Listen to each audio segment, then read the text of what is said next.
Kill that echo device.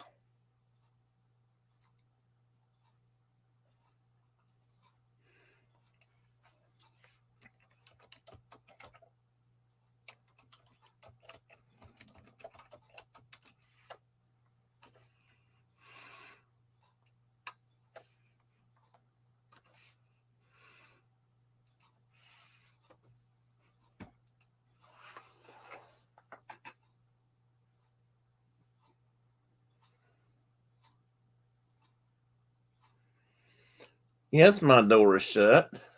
What do you mean you ain't good looking? Looks like it's just me and you. Carol's supposed to be bringing apple cobbler. Do we have any vanilla ice cream to go with it? Oh, remind me to bring up chocolate ice cream tonight.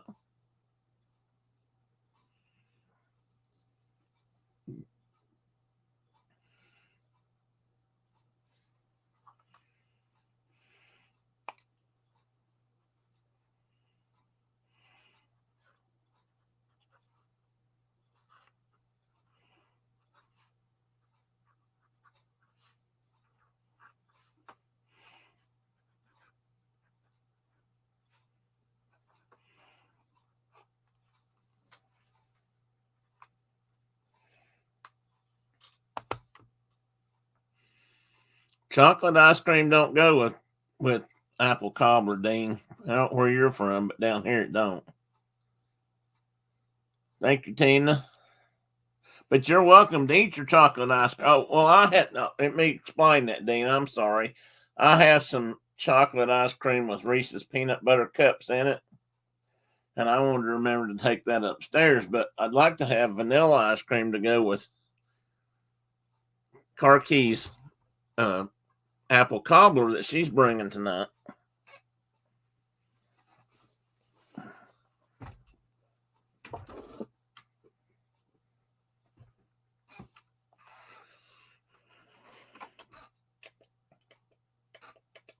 Of course, I don't know if she's got enough for everybody or not.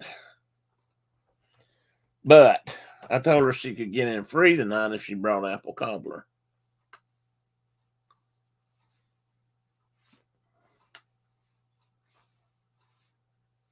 Oops, missed that spot. I'll heckle that.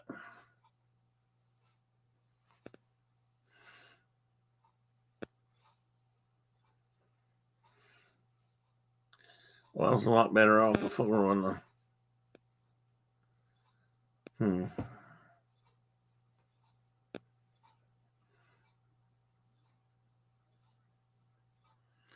I tell you what, this looking one way in the mirror and looking the other way on the, it just screws me all up.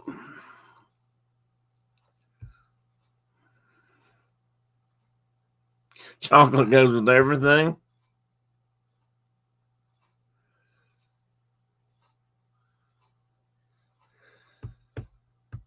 Hey, Chris, welcome in, buddy. You do that. I meant to get out some ice, and I was going to do the same thing. Oh, well.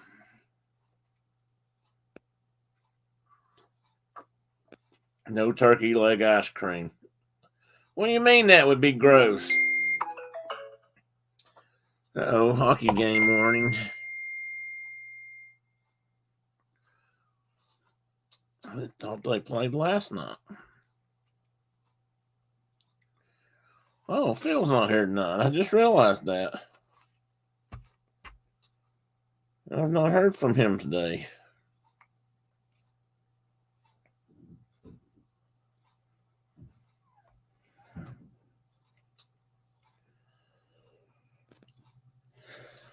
Anyway, where was I? Carol's not here yet, so I'm guessing that she. Oh, there she is. I was going to say she must be warming up the apple cobbler.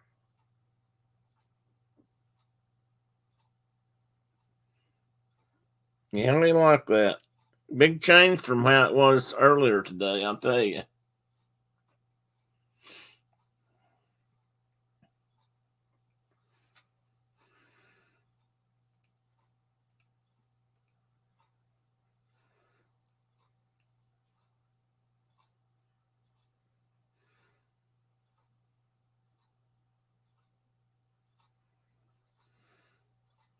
Maybe Mike was serious. He said he had to run and get donuts. Maybe he really was going out somewhere.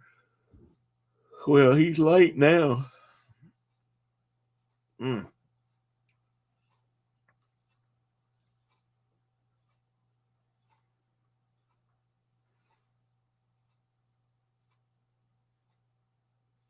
Ah, thank you, Tina. That'll get you points every time right there.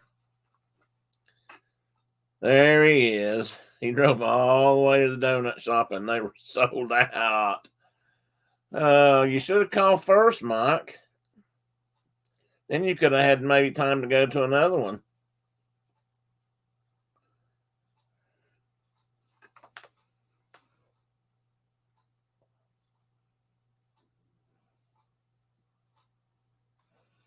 You gonna get up and say hi? Not yet. I did, Mike. Look at that. I got it. In fact, I got, best I can tell, I think I got them all cut.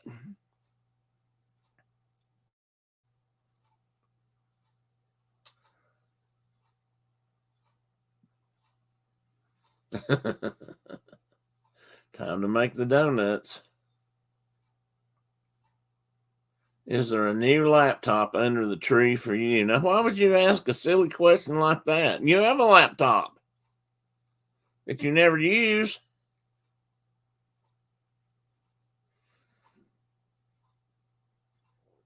And you have a tablet and a laptop, and what are you doing? You're on your phone. Thank you, Diana. I'm going to mark you and Tina and Carol all down for extra points tonight. There we go.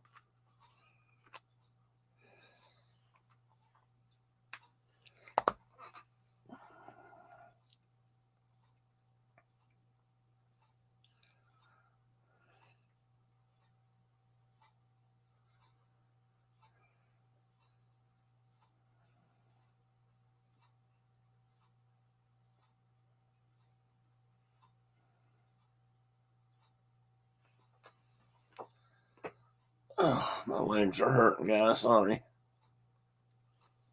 I grimace a little bit too much.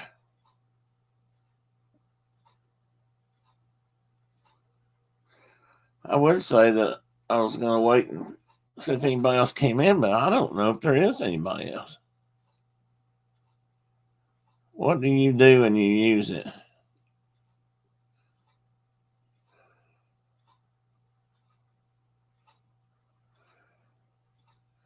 Then why do you think you should get a new one? Besides that, most people have already opened their presents under the tree, but not us. No, because our daughter went to New Orleans.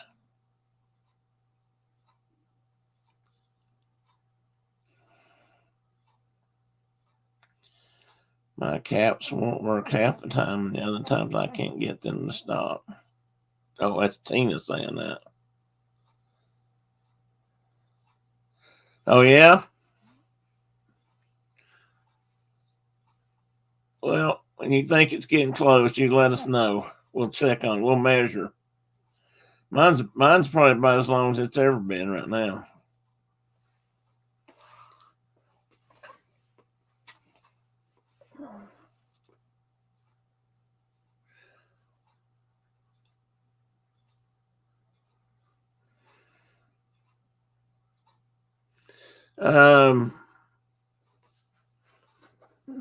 Brenda, when are we opening Christmas? Sunday.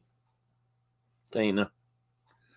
Sunday. Which means, Brenda, tomorrow we need to get some meat out of the freezer, probably. I just thought of that.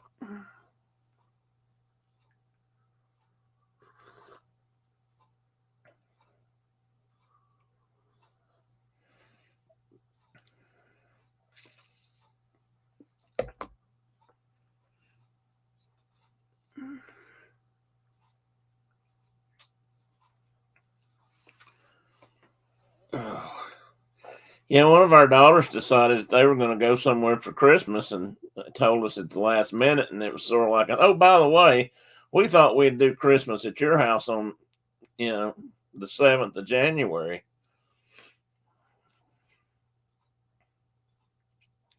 I won't even tell you what I said.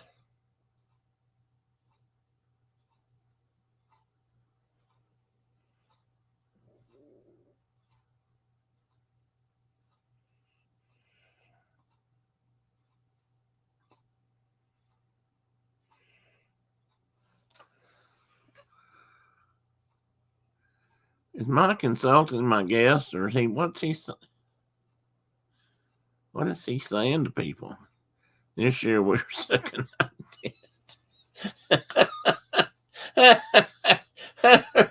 nothing like a little local humor to throw right in there, Brenda. Yeah, we've taken back seat to the other end. That's true.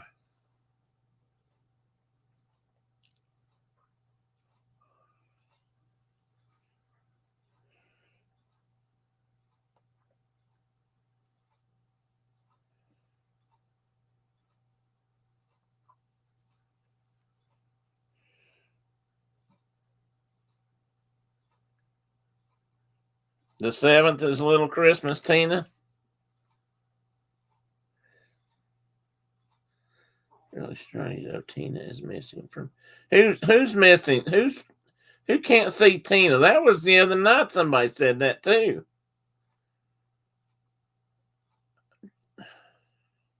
Diana, go see Mike and look at his phone or his computer or whatever he's got and see if he's got Tina turned off somehow.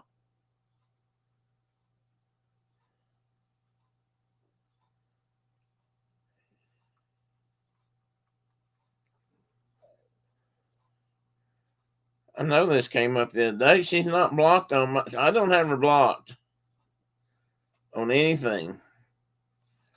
I'm gonna look and make sure again.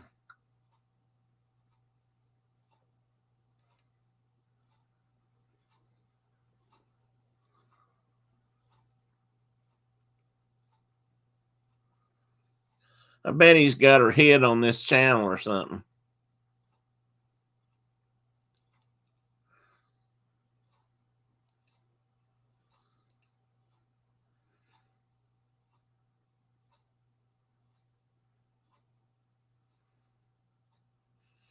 Oh, well, okay. I guess we don't need to get it out then.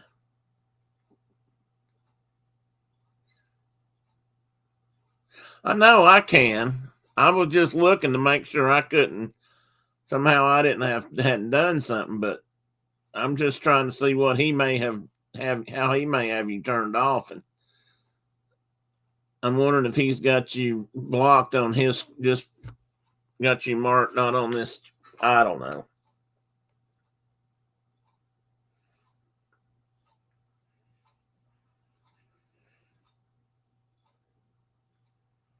He better say yes, Tina, because I don't think it's here.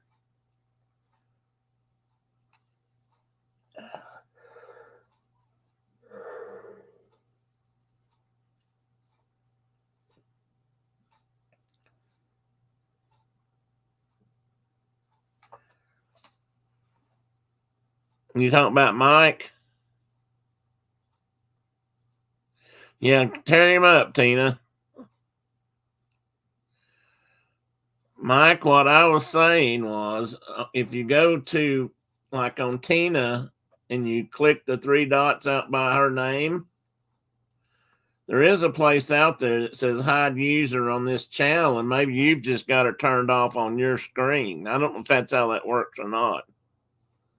I mean, all the other stuff looks like it'd be more for, timing around the whole chat, but I was just wondering if something like that's turned off. Maybe you have got it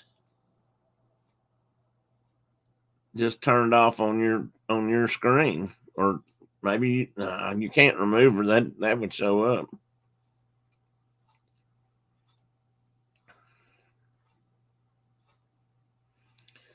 Well, you wouldn't see her name. You wouldn't see anything if you had her kept blocked somehow.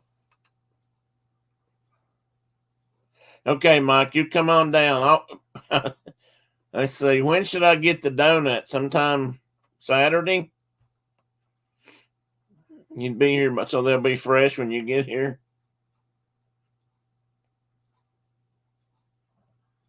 Well, I don't know, Tina. Good question.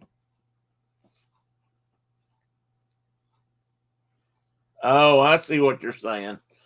He can't click on her because he can't see her at all. I got you. I got you. I don't know. That's weird. That's you said this Saturday too, didn't you, Mike? Or last Thursday night? Sometime recently, you've said you couldn't see Tina, but you said you saw her last night, correct? If I had her blocked in the chat, she wouldn't show up on my side either.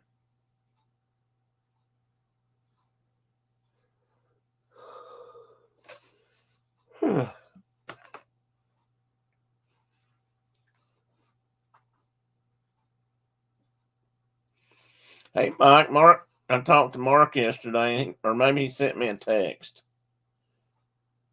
No, it was yesterday. He suggested that I start looking for a horse trailer with living quarters in it. So if you want to talk about that, man, you can get together and see what we can find. Okay, Mike, you do that. Watch him not come back ever. He'll turn not only Tina off, but the rest of us.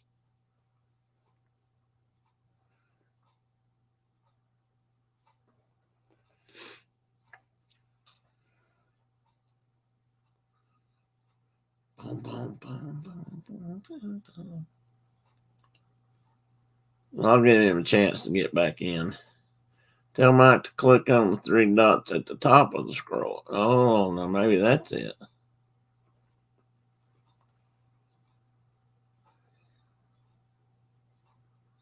Oh, to see if you're up there. I will do that when he comes back, Tina. I think he stepped out to see if he can reset his phone and come back in.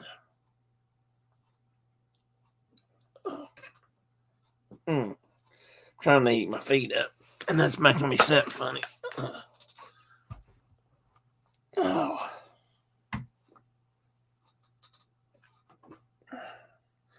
I thought they'd be warm by now.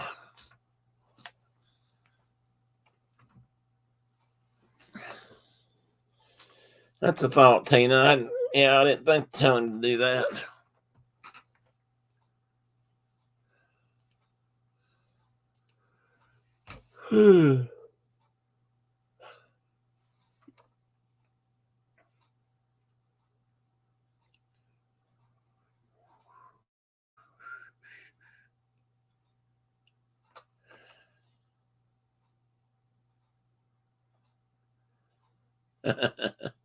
I thought you could see his.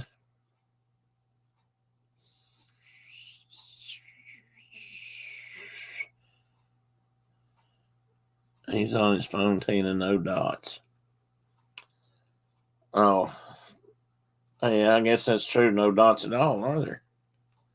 I don't ever use my phone for this at night, so I don't know how that works.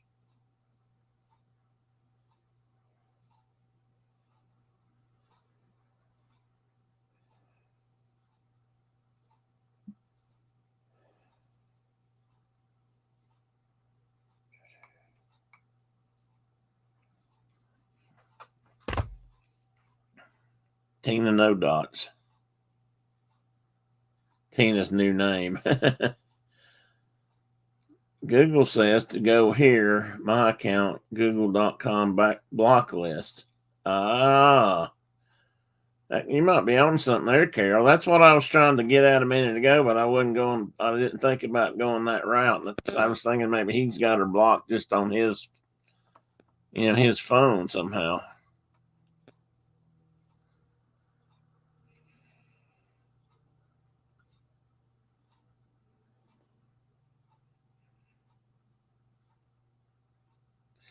Well, so far we can't see him again either. So either his phone's slow or he's decided not to come back.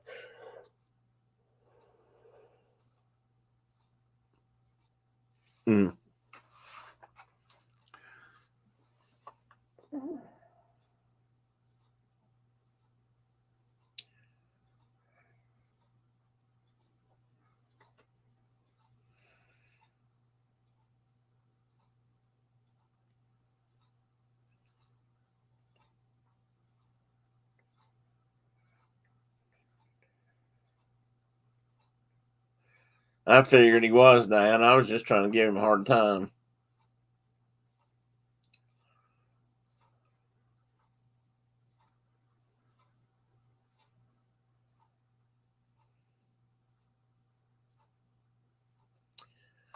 I was watching the news a few minutes ago. Well, 40 minutes ago, whatever. I saw where the lady who played the mother in Mary Poppins passed away. She was 100 years old. Oh, great.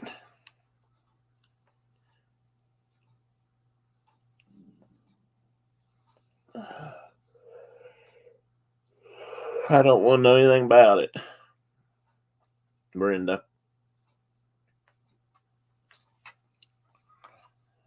I can't remember the lady's name, but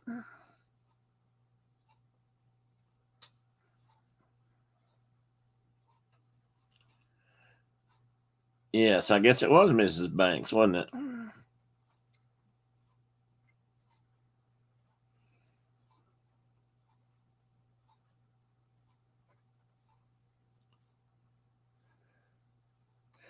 Yeah, she made it all the way to 100. Well, she's not the only one that's getting up around there. I mean, I'm not sure how old Dick Van Dyke is. He's still kicking, I believe. And she's not nearly that old, but Julie Andrews is still around. I don't know if any of the rest of them are or not. Maybe the kids are that played the children who shall remain unnamed at this point, because I can't remember any of them. Yes, Glennis Johns, that was it.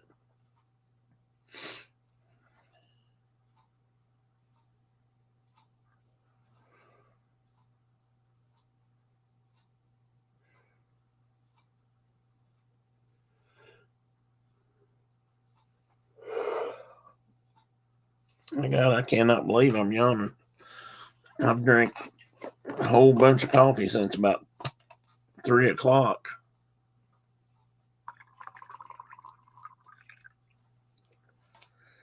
Dick Van Dyke is 98. I thought he was getting up there close. 2025. When did it say his birthday was, Chris? Did you notice? Or Tina?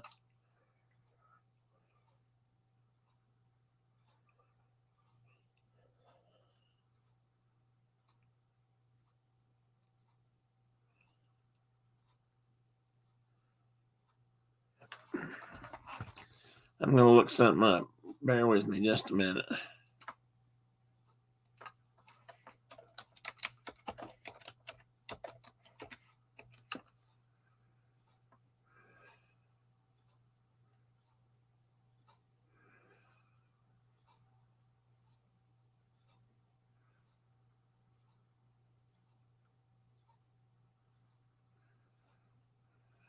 Oh, never mind.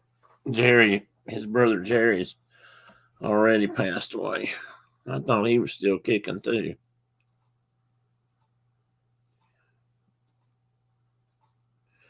Fixed it. Yay, Mikey. Excellent, buddy. He somehow blocked 3 people. So who was it? Who was it besides Tina? 1213. Wow, he was born not the same year, obviously, but he was born close to Walt. December 13th.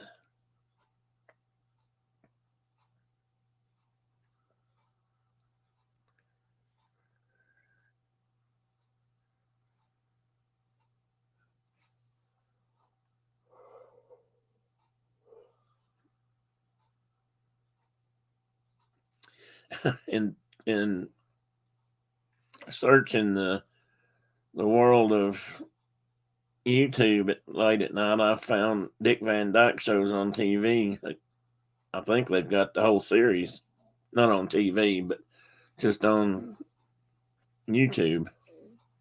Well, obviously on TV, but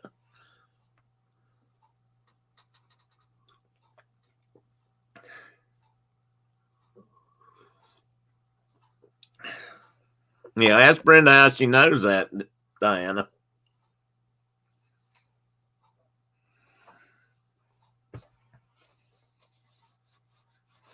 Brenda knows that because I've pulled that on her before, and she don't buy it anymore.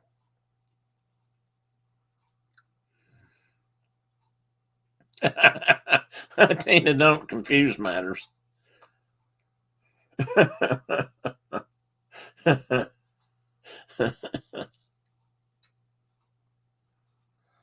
Oh, I had a small list of things I thought about talking about. And of course, everything's been on the news this week. Jeffrey Epstein's infamous list. But he's not the only thing I got written down. Well, I got a couple things written down that might not be as important to you guys, but might mean something to me.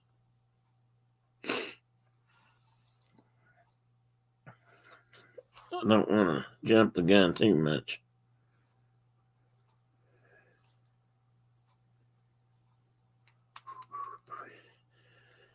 There's an interesting thing going on here, Carol. Carol, you'll be.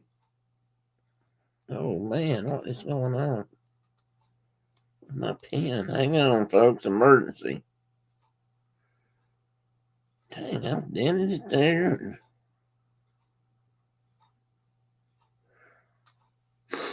Scratched it up there. Anyway. Yes, there was, Mike. I had that on my list too. That right now, all I know I don't know how many people were shot. There was a sixth grader killed.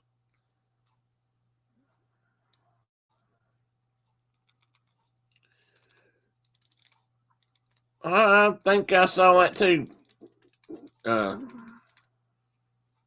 Chris. I meant to look at that.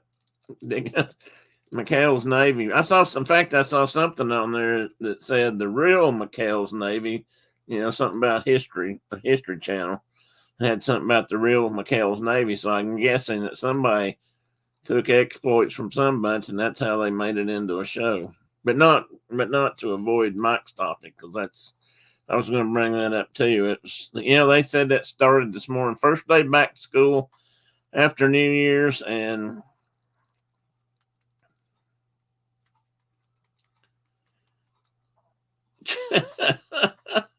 Mike.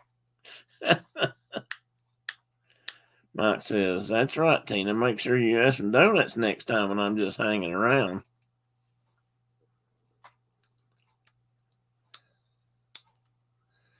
Anyway, I don't know how many. I don't remember exactly how many kids. Yeah, first day back at school, and I guess I may be wrong, but I got the impression it was right before school started. Let me see. Let me see if I can pull up.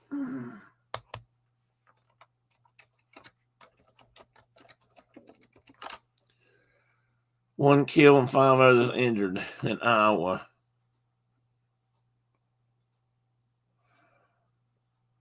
It's pretty damn sad. I'm sorry, but it's pretty when you open up your computer and the picture you see is some mom or dad walking out with their kindergartner after a school shooting. I can't imagine how frightened a kid that age would be when that kind of thing starts in a school. Thank you, Mike. And since Mike brought it up, everybody, check sure that none of the rest of you have blocked anybody off so everybody can see you. So you can see everybody. Thank you, Diana. We are. Sometimes we're really messed up.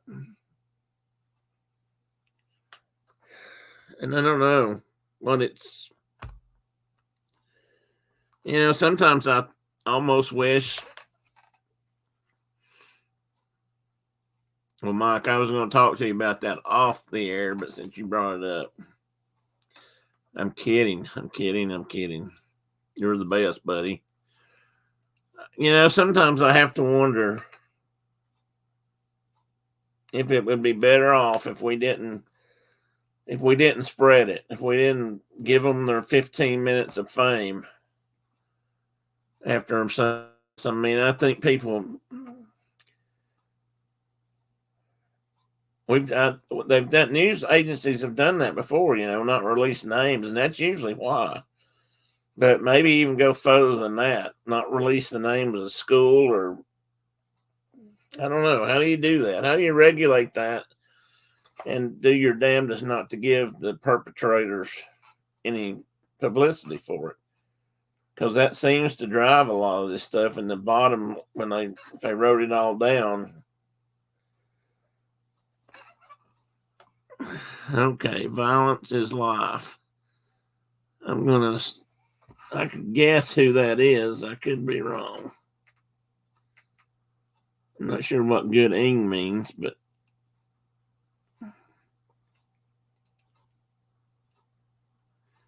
yeah, Mike, I hope not. Honestly, I hope it doesn't happen. But anyway, good. Welcome in, violence.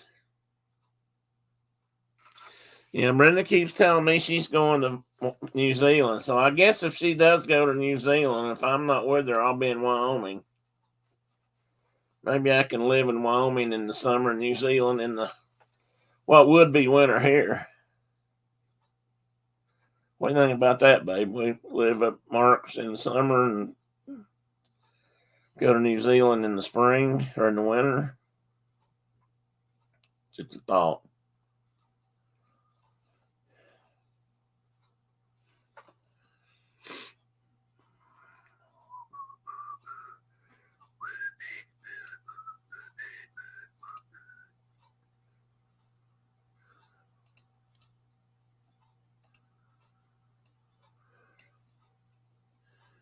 Who did I just lose? 1, 2, 3, 4, 5. I just lost something. I just lost 2 people.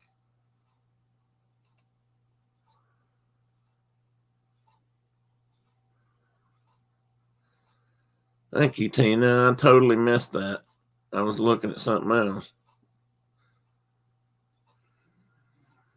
Oh, I see what you. Okay.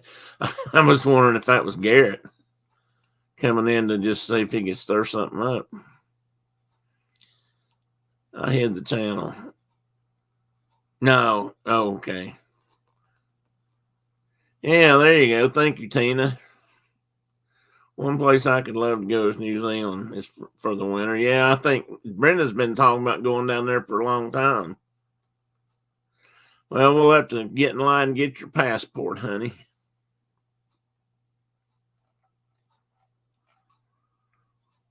That's all I know to do. Pack you up and send you down there.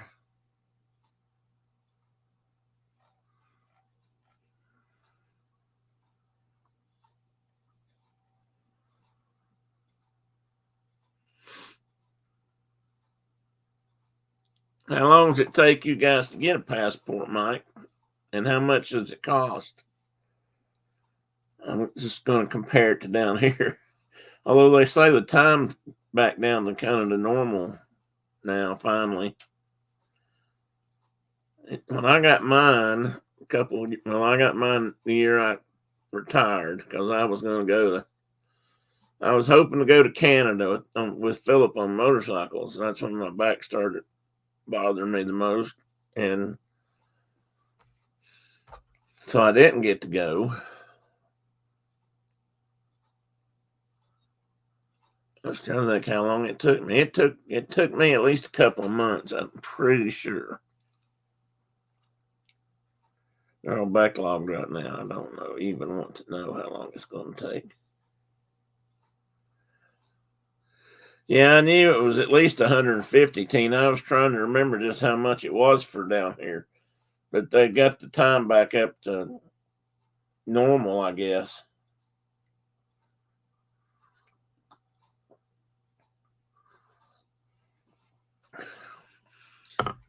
I will wait.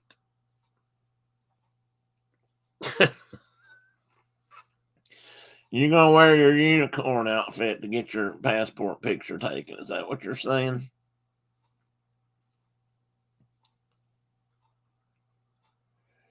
Oh, so they are $1.60. Huh. Interesting that we'd both be the same. How about who would have figured that? It's less than 30 days. That's not bad. Is that paying the up fee for a speedy ticket or a speedy passport, Tina, or is that just normal? Because that's pretty good. That's pretty good.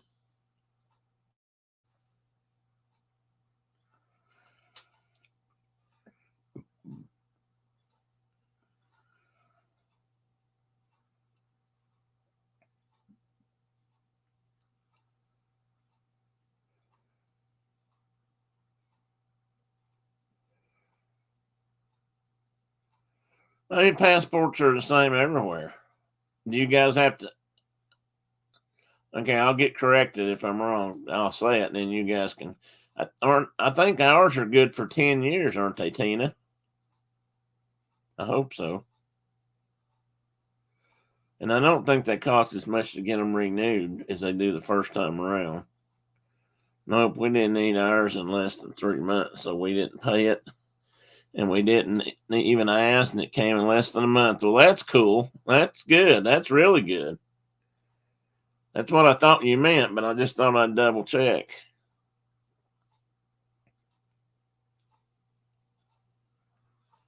Oh, you can get 5 or 10. Huh. I'm wondering what's the price difference? Unless I thought I was going to die. I guess some people figure they're going to go out of the country and never go again. That's possible and probable these days, considering costs and all that kind of stuff. I can't imagine being able to travel enough to have a book full of stamps. That'd be kind of cool. I haven't been to Disney World since a lot of the passport laws changed. Do you have to have a passport with you to get into all the countries now in Epcot?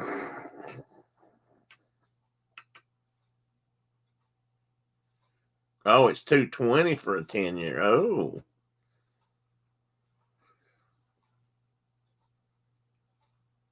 Why not what?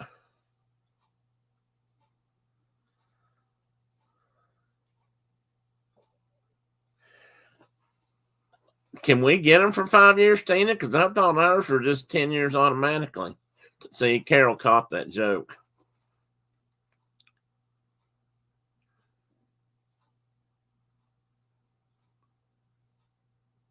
Maybe Mike got it too. Really wasn't that good a joke, but I'm glad somebody caught it.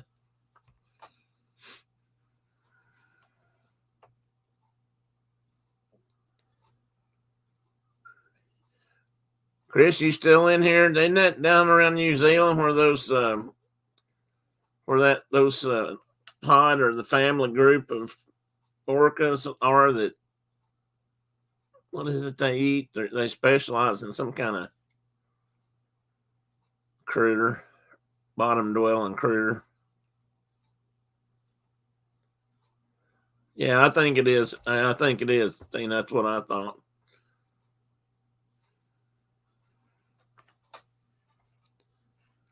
Anybody besides me see? I'm getting way off topic here. But anybody else besides me see the? I don't know what it was. It's probably some news feed or something I get just when I open up Google or something. But anyway, it showed a sperm whale. I assume it was dead, and it was in somewhat shallow water, and there was a big shark swimming around it. I'm assuming it was feeding, but you could see all the teeth. I mean, the sperm whale was huge compared to the shark. Of course, a mouthful of teeth, and because they're amongst the toothed whales. Anybody see the Judge? Yeah, I saw that. We saw that last night, Mike, or I did.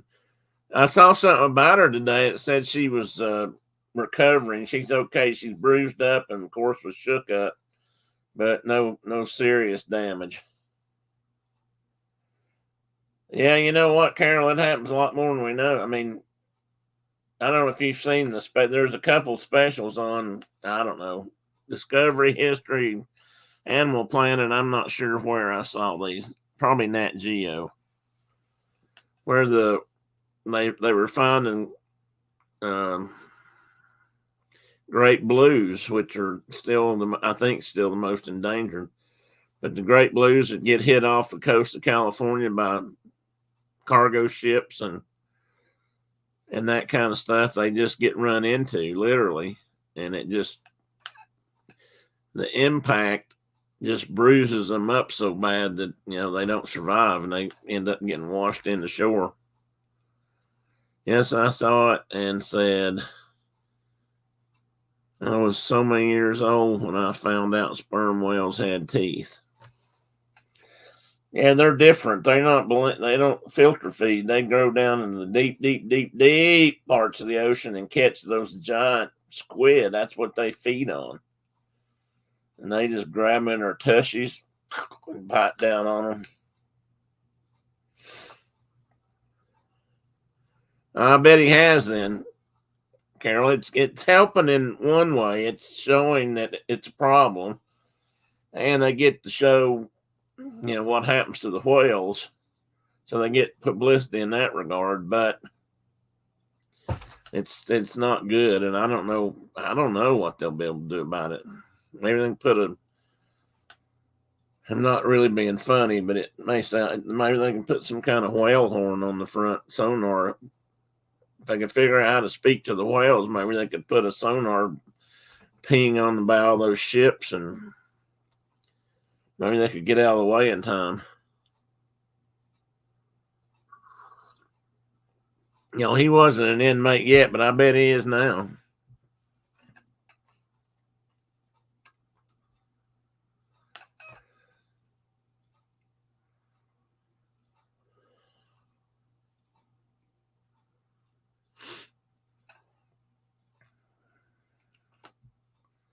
I'll tell you one thing about that guy, Mike and Tina, since he can fly, because that guy went over that judge's podium. And those things are usually up a little higher on the floor, depending on what kind of court it is. But he was airborne. He went over that podium and right into her lap. Remember, though, Carol, whales, like every other living being, eventually die. I hate to see it too, but sometimes it's natural. You got air. Yeah, you got air. That's a good point, Tina. But you know what? And some people, I think I'm weird about this because I've hunted and I've shot animals. I've eaten squirrels. I've done that kind of thing, but not for just because the fun. I ate. I was hunting and ate, and I hate to run over animals with my car. I think hitting animals with a car is the biggest waste of. I mean, I hate that. It makes me feel so bad. And it's just like hitting these things with the ships, although I don't know whether they ever even realize they've done it. But so, I hate to see them. They do all die. And this sperm whale may have died a natural death. I don't know if it said, but I hate to see them get hit by our contrivances. It's kind of how I feel about hitting people with my car that I don't like. It's a total waste of perfectly good bumper. It is, Mike. I totally get what you're saying there, buddy. It's okay if it don't mess the paint up. If it messes up the paint and bends the pieces, it gets expensive, doesn't it?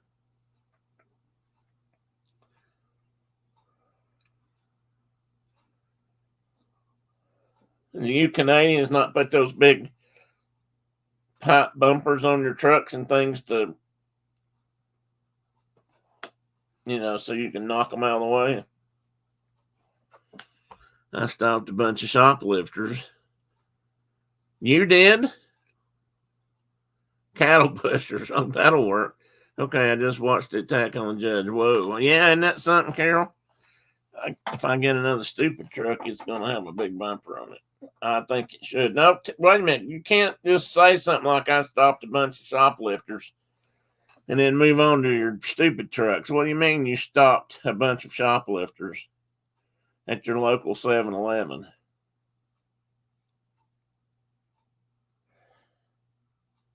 You can't talk to Carol or anybody else until you answer my question, Mike.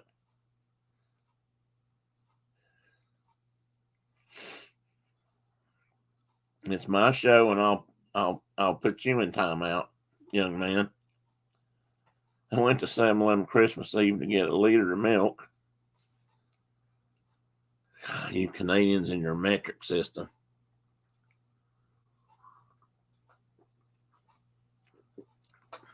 Well, tell us about what do you mean? How'd you stop them? You run into them with your truck? And these three individuals came in behind me and started robbing the place, so I locked the front doors of the 7-Eleven. With your truck? Or did you just walk over and flip the latch and they didn't have enough sense to open the door? Hopefully, if they weren't armed, or if they were, you had something to fight back with. And I stood in front of the door and I gave them some pretty harsh words, ran out the back exit door, and the other two went out the front. Next time, give them some harsh words and a few harsh licks, and maybe they'll just sit on the floor till the cops get there. I'll tell you something, Mike. I think if you locked the front door and stood there and told me to do something, I believe I'd do it. Just. Well, that's good, Mike. Did they at least say thank you?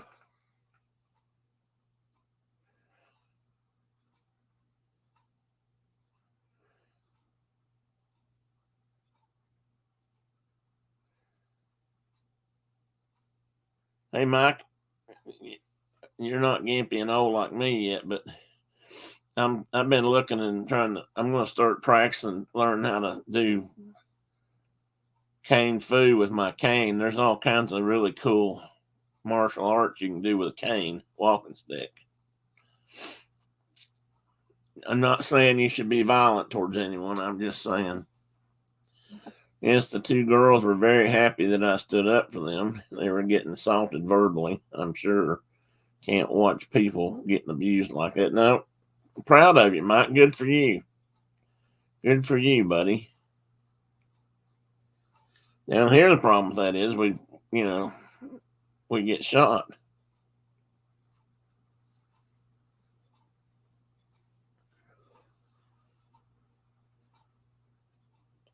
And I apologize for what happened to the front of the window of the door. Did it get broken? I tell you what, there for a while down here, and probably not just Tennessee, and it may have been Middle Tennessee more, but we used to go into late night stores all the time, and there'd be one person working in the store. And I tell you what, I bet 8 out of 10 times it was a teenager or an early 20-year-old young lady who did not look to me like she had any business being there by herself. And that's not a dig because she's female.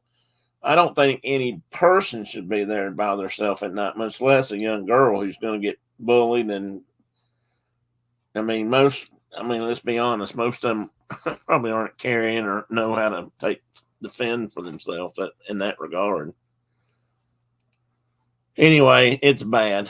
He fell through it. Oh, one of the guys fell through the front door. Wait a minute. There's a whole new twist on this. Mike, did you throw a guy through the front door? Is that how he got out the front door? You and I are going to have to talk about this, buddy. And I agree with Carol. That's setting a good example for. I hope that's what you, Mike. If that's not what happened, don't tell us. Okay, let me go to bed tonight. I didn't say he walked away. He could have walked away after you threw him through the front door. I like to go to bed tonight thinking that my buddy Mike threw a criminal through the front door of the 7-Eleven. I like just that thought. I'll tell Mark that story too, and he'll give you a big thumbs up. That's my problem. They're not allowed to carry arms when they're working. Yeah, they should be trained how to use them, and then they should be allowed to do something like that. I agree. I mean, I don't like to see people handling guns and using them and being expected to use them when they don't know anything about them. If they get some training, then I would agree. I don't think they should have a handgun. I think they should give them a shotgun. All they got to do is push the safety and go wham, wham, wham. Yeah, I know, Tina, but you'd be amazed at how many people don't feel that way.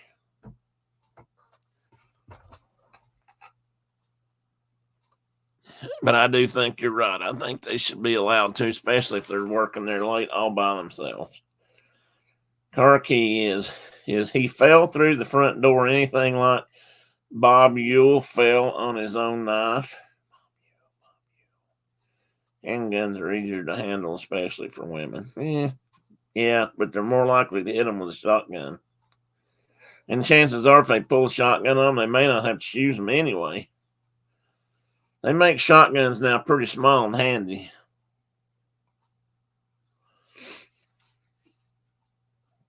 Yeah, I'm not against them having a handgun. It just takes more. It takes more practice and training to be efficient with a handgun as you can be with a shotgun.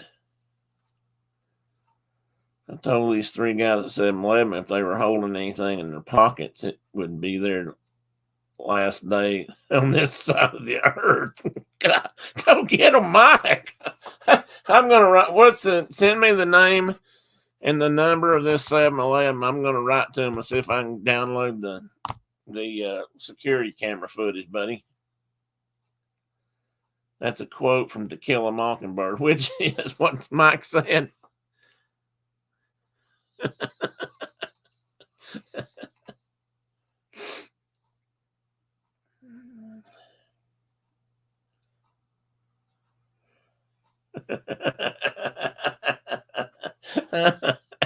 Oh, I'm sure they were, Mike. Did they?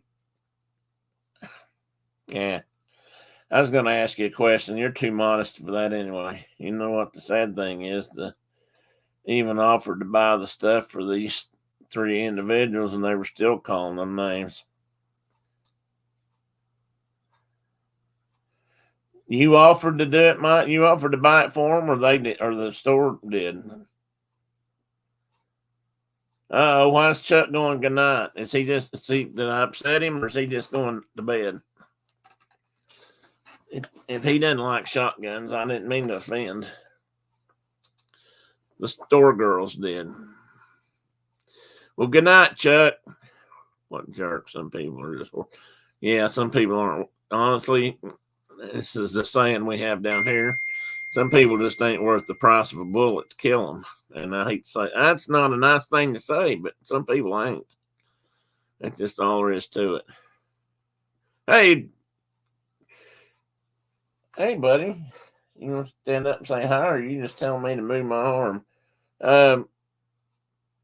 Hey, Chris, I was going to ask you a question. Wasn't it you in that group of that family pod, or that isn't it down around New Zealand where the orcas live? That see, I can't remember what it is they eat. They specialize in something. They get off the bottom out of the seaweed. And I can't remember what is it, octopus? I was thinking it was something else. Oh, I'm not getting down on no guns. I'm not getting. I hope I'm didn't. I mean, I'm a Second Amendment supporter too, but I do have some reservations about certain things. Well, Carol, I wondered if anybody was going to, and you hadn't, and I thought you would right away. Oh, Tina, tell Chuck for what it's worth that I used to be an NRA licensed instructor, certified instructor for handgun education, shotgun education, and long gun education, and a couple other things, range safety. I used to do all that stuff. Stingrays. Maybe that was it then. Chris, I remember seeing that on a show about orcas. Somebody saw your ears. I can't see them now. You must have raised up. Yeah, that's all they eat, too. Okay, Tim, but my point was he's just going to bed. Oh, okay. Enough said then, Tina. But anyway, I used to do all that stuff. I did. I was a card carrying, money paying NRA kind of person until after the Columbine shootings, and the Columbine shootings and their reaction to that did me in and turned me into somewhat of an enemy. But that can be another topic for another day. But that's when I quit. That's when I got out. I sent them my stuff and said, I'm gone.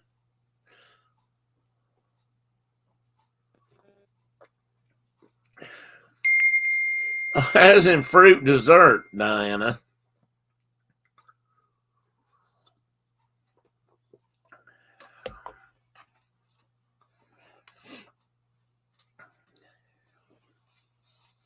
I guess Diana wasn't in the chat earlier when we were talking about cobbler and coffee and donuts. See, Carol said she was going to bring apple cobbler tonight. So Mike jumped in there and said, well, I'll bring the coffee. And I told Mike, I told Carol she got into chat free tonight. So Mike jumps in there real quick and says, well, I'll bring the coffee. To which I added that he still didn't, he didn't get in free for coffee because we already had coffee. I have plenty of coffee, but I didn't have any apple cobbler. Anyway. So let's see. We talked about another school shooting, and I don't know what the answer is to that. And things like Mike's talking about, that's as good a topic as any in many ways, because I do believe people have a right to protect themselves by all means. And if, regardless of where you live, if somebody didn't think I would protect my wife and family, my kids, they've got another thing coming. Oh, well, I'll tell you what, Carol, if you can't find it, here's what you do. You take part of the dish and you cut it into chunks, and then you pack it in, you wrap it in plastic wrap, and you put it in a box, and you pack it very carefully, and you put it in the mail. UPS, Next Day Air, or FedEx would be the best, and you just send it to me directly, okay? They will hunt sharks on occasion, but stingrays are the primary prey. I'll tell you something else that's interesting about that. Well, she said she couldn't find the button, Tina. I'm trying to get it here somehow. But truth be told, my wife could make me some cobbler if she wanted to. She makes peach cobbler though all the time. She doesn't make apple cobbler.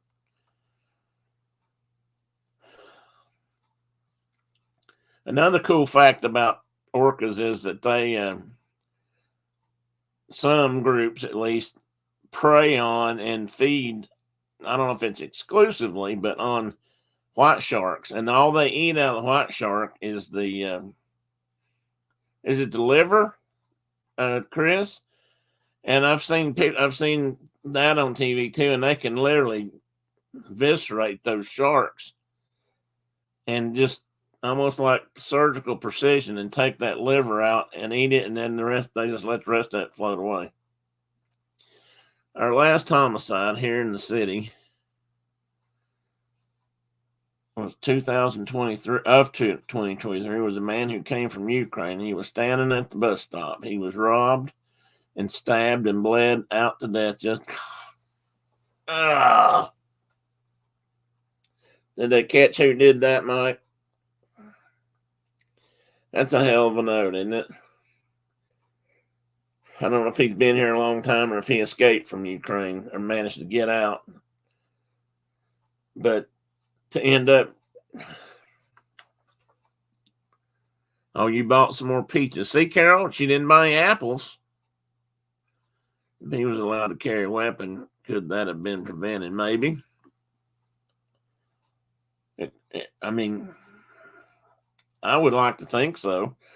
I mean, that's carrying a weapon of any kind is not always a guarantee, but it gives you, at least it gives you a fighting chance.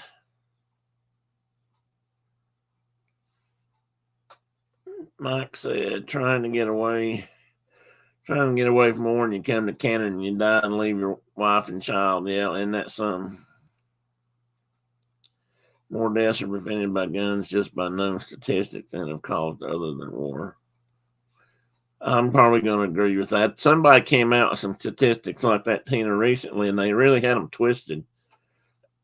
And I'm not saying you're not right. I'm just saying they had really twisted those up to where they didn't make sense to make a point. There you go, Carol. I like that way of thinking. Brenda can keep her half the peach cobbler, and I'll get your half of your apple cobbler. He was 33 years old.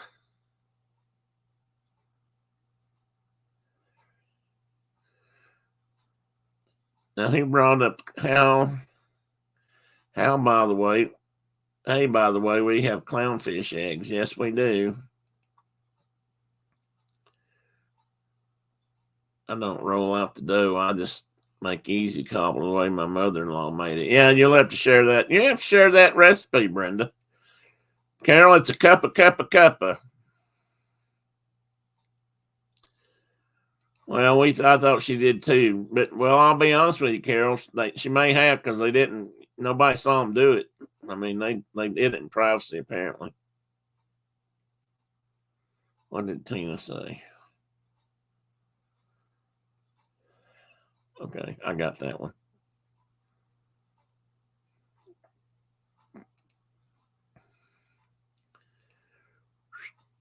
Well, they claim all the time that more children die from gun violence than any other cause, but it's just not true. It's accidents. I wonder if they ever take the time to divide out the gun accidents from the other kind. Surely somebody does.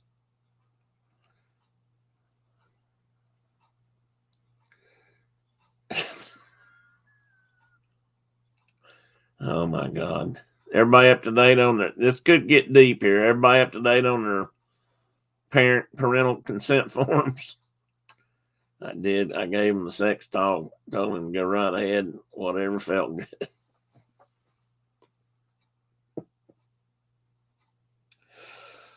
Oh my gosh.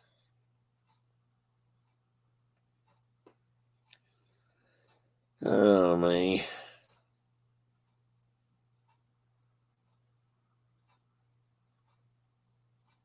You can sing.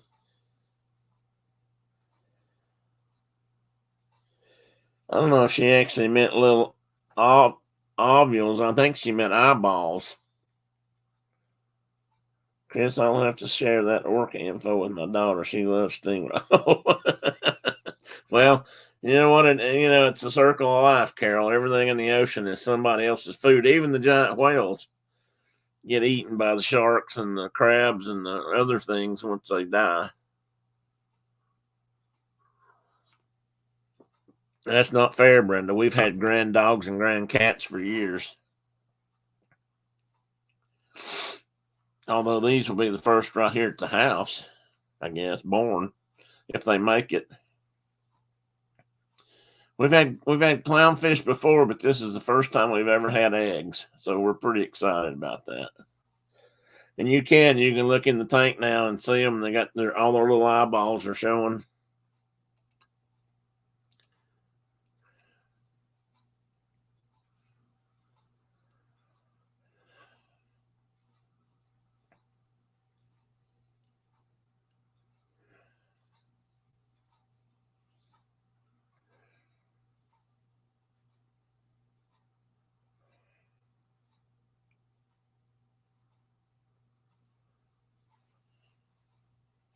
Okay, moving along. Unless we want to talk, we can talk some more about protecting and school shootings and saving people at the 7-Eleven. As for fish doing what feels good, I'm all for it.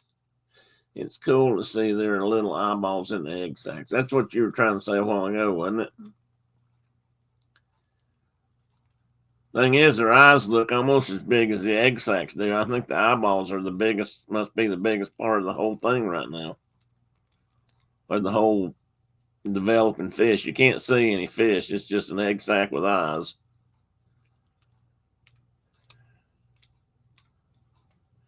Okay, let me go to two other things I wanted to bring up. One is I've been watching, I watch too much news, I guess, but I was listening to one of the news sources I frequent or look for occasionally, and just looking for things. And tonight they were talking about the current situation and the American, I guess, position on what's going on in Israel and Hamas and Gaza. And I'll be honest with you, that's getting more and more confusing for me, because I think Israel has a right to protect themselves. And what happened on October 7th or whatever day it was horrific and should never happen by anybody to anybody. That said, it's getting harder and harder and harder for me to look at what's going on in Hamas or in Gaza and not want to say, enough is enough. And surely to God, there's another way to go about this. Every time I see a video, every time I see a news flash or a news piece about all the civilian deaths in Gaza, what I see sitting all around the bodies are new little Hamas radicals who are going to grow up to hate Israel and everything it's about, because that's who killed their mom or their dad or their grandpa or their little brother. I don't know, Mike. I don't know till when. I really don't have a good answer for this. I mean, it's just, but they're not going to stop. And there are people in this country. We should be trying to figure out some kind of common ground. By and large, we have supported Israel most of its known current life, modern life, and a lot of times I think I get that. And this, like I said, when they came over that Saturday or whatever it was, that 7th of October, what they did was terrible. I mean, it's just absolutely no sense in that. But to kill, I don't know how many thousands, tens of thousands of civilians now have they killed, along with some Hamas members, I'm sure. But how many have they killed in order to? I mean, why don't they just go ahead and admit they're going to level that whole place? They're going to raise Gaza to the ground, and I don't know, figure out a way to let people get out of there. So I don't know. It's I don't know what the answer is. It's horrible though, and it's starting to turn. I think it's gonna.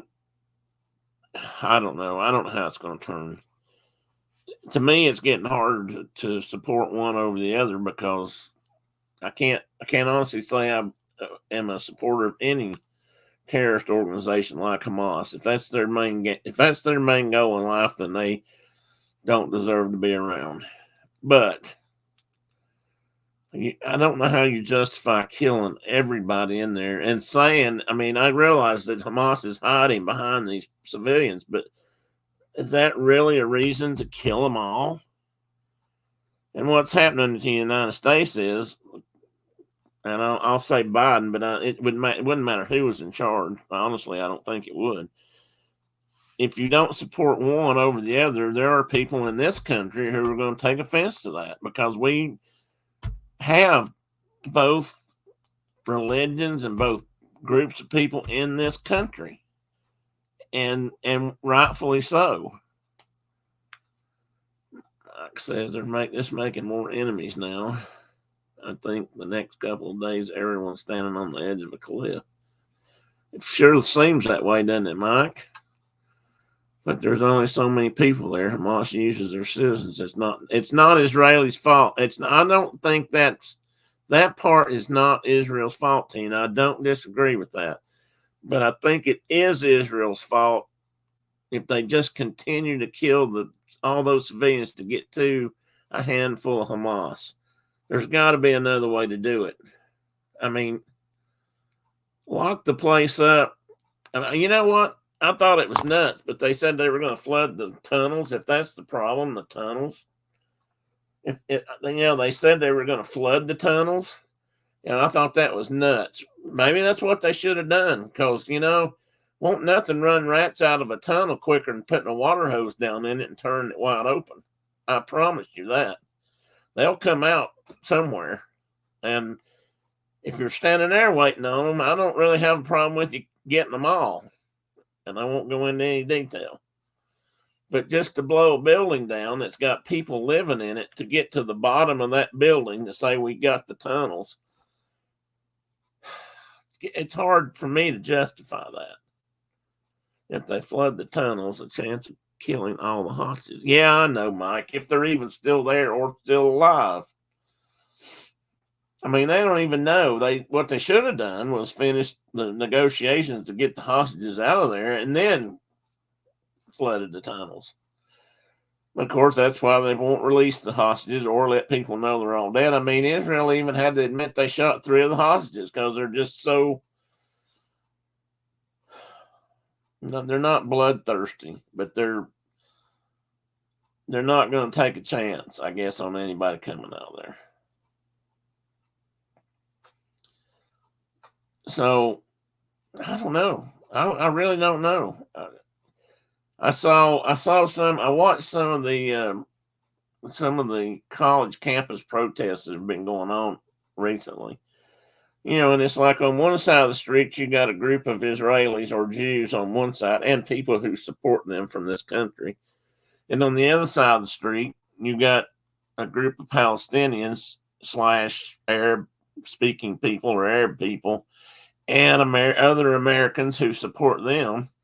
And they're standing on both sides yelling at each other or coming to blows. And so we're turning against ourselves trying to figure this out. And nobody's really figuring anything out. I don't know, man. It's crazy. What's Chris got to say? I agree on the news. Israel says they want to end it, but they want Hamas to lay down their arms. Now, please don't be offended. I'm just sharing what... Oh, no, I'm not offended. I agree. That is what they say. And Hamas is probably not going to do that. I'll be honest with you. What I would be afraid of is that they would come out and do that, but Israel wouldn't stop because they'd say, well, we don't think they all laid them down, because that's going to be... How are they ever going to know that?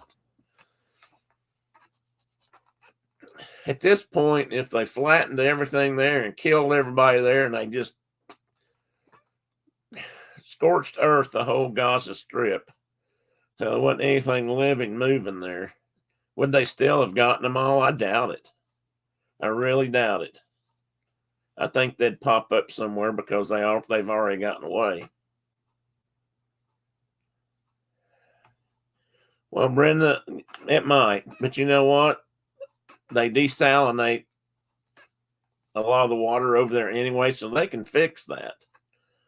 They can get that salt out of the water. A lot of countries in that part of the world already do that because they need water sources.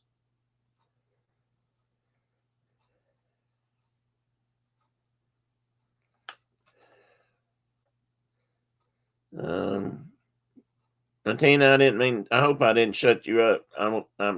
Please speak, because I know you have an opinion. You say, why don't let them out?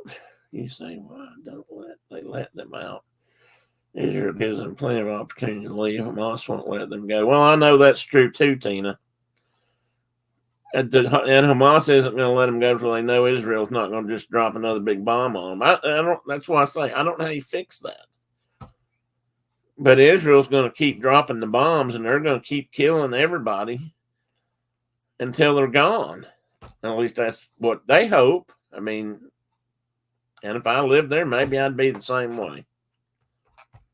I have the great fortune of not living there. Nor do I have any immediate desire to ever go and see that part of the world. You couldn't pay me to go to anywhere near that part of the world to see anything. As much as I'd like to see certain parts of the, like some of the Egyptian pyramids and some of that kind of stuff, that the history that's there. But I don't just necessarily disagree with you, Tina. I don't know what, because I think that is a good point. I don't know. I just don't know.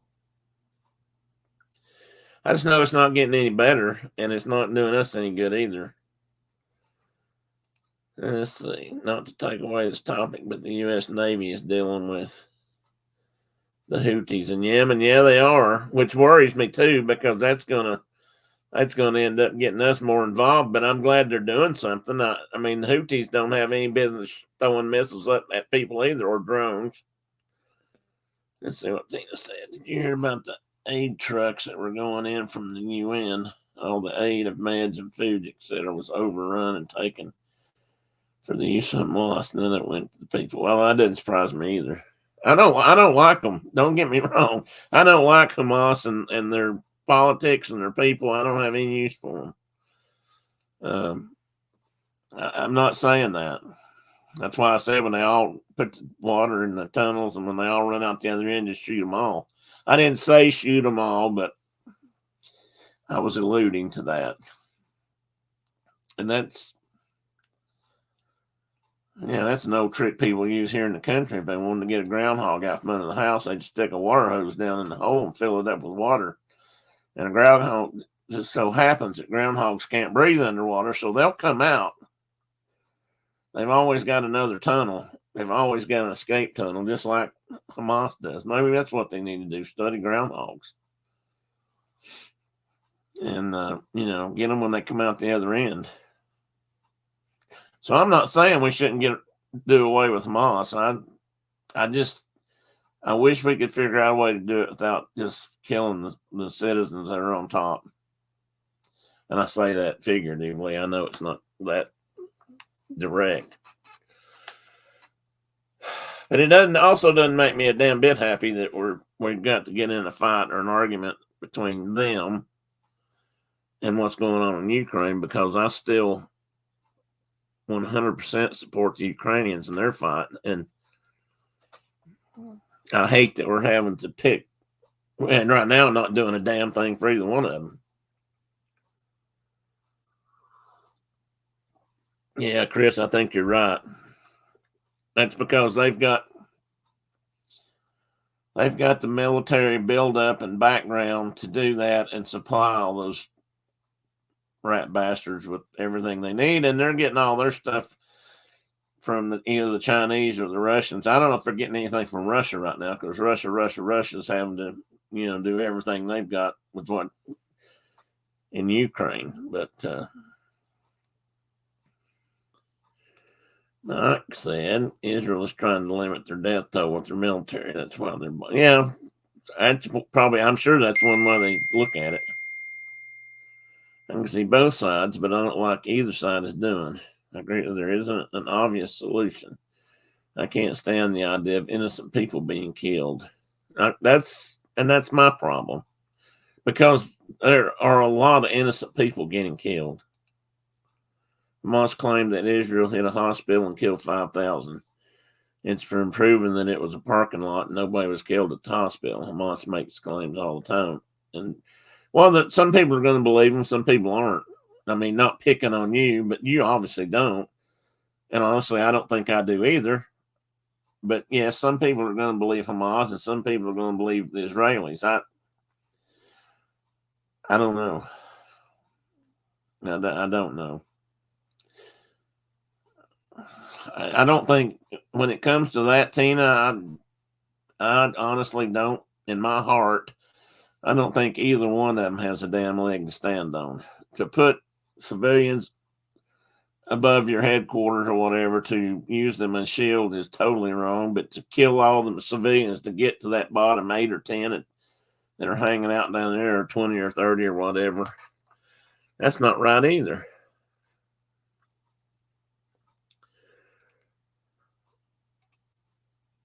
I also heard something else today that somebody was saying that, I don't even know if this was an Israeli saying this, and I don't know if she was like a correspondent or somebody in the government. She wasn't a soldier, although she could have been a spokesman for the IDF, although she was not in uniform. And she was talking about, they went into this thing thinking, oh, that they've got tunnels and they come here and they pop up there, or that some people say, find the ends of the tunnels and do all that. But she was claiming that,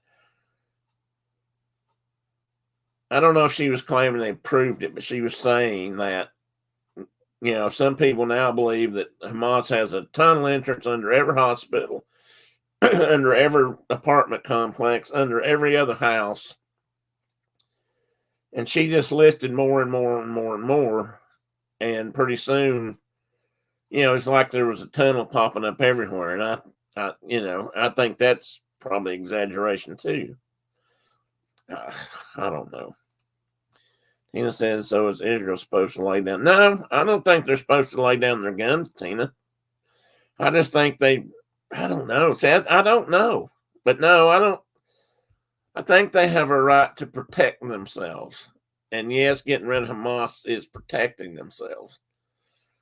But they're going to have to figure out a way to go in and get more of the civilians out. I mean, if Israel goes in there and surrounds these places and marches the civilians out, you'd think there'd be some way they could protect them from Hamas long enough to get most of them out of the building. And then I don't give a damn if they level all of them.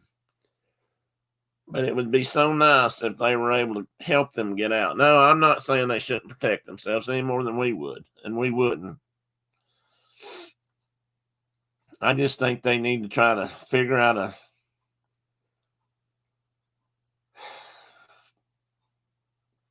I tell you what, it would be nice.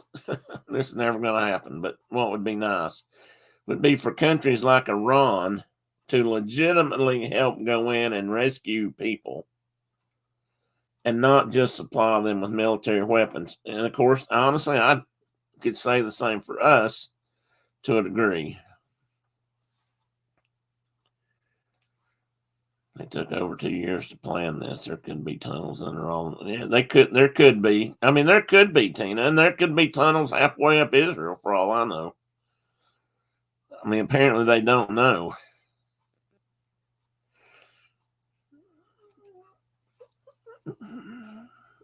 Do they want them all dead? And I'm not arguing that point necessarily.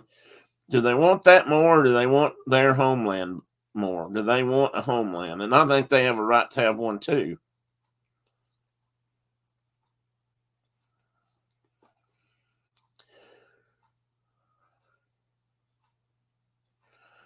Yeah, but I'd agree with. I think I agree with Mike a little bit. I think there's Israelis that would like to have the air. It's not.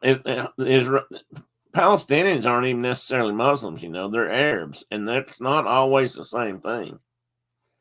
I mean, Islam is a religion. These people are Arab by birth, and they're not always the same thing. They've been offered a homeland several times. They want from river to the sea. What part of it of the homeland are they being offered? I mean, usually when we gave away some homeland in this country, it was the worst piece of crap land that anybody could have, and the Indians were expected to live on it.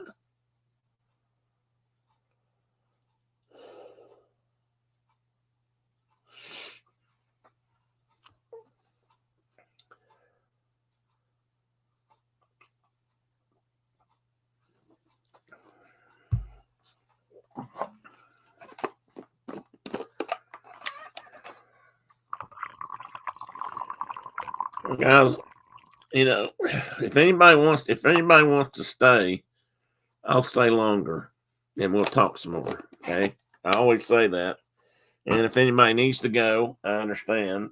If anybody wants to go to another show, most of you guys can multitask way better than I can. So I know I guess Dean will be on. I haven't heard him.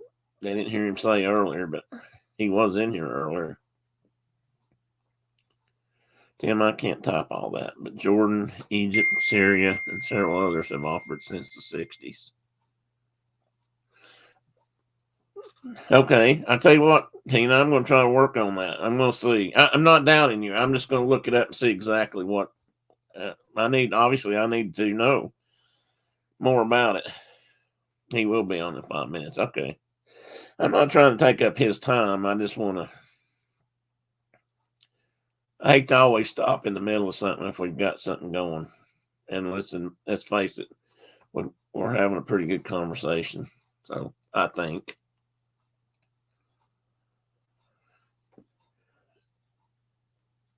Tina, I would not be the least bit opposed to sometime between now and next week.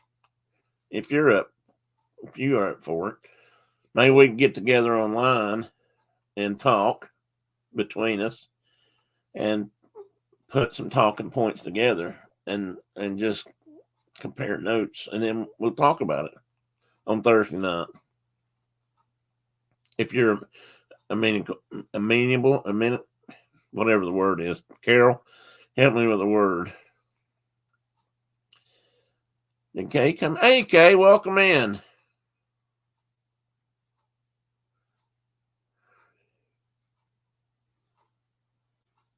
Let me see here, Kay. I'm trying to remember what happened with Clemson. I don't know if I should say anything or not. Can't remember now.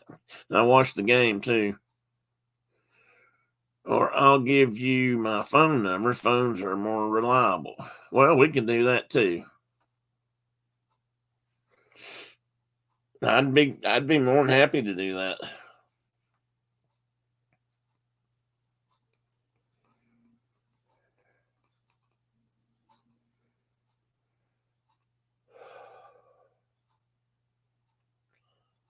Anyway, the bottom line is I don't know. I don't have an answer. I know I don't like what's going on. And no, I'll never stand here and take up for Hamas. That is not my intention. But I do want to take up for that's what I thought. That's why I wasn't sure. I wasn't sure whether to give you a hard time about it or because you're a Clemson fan, not a Carolina fan, right?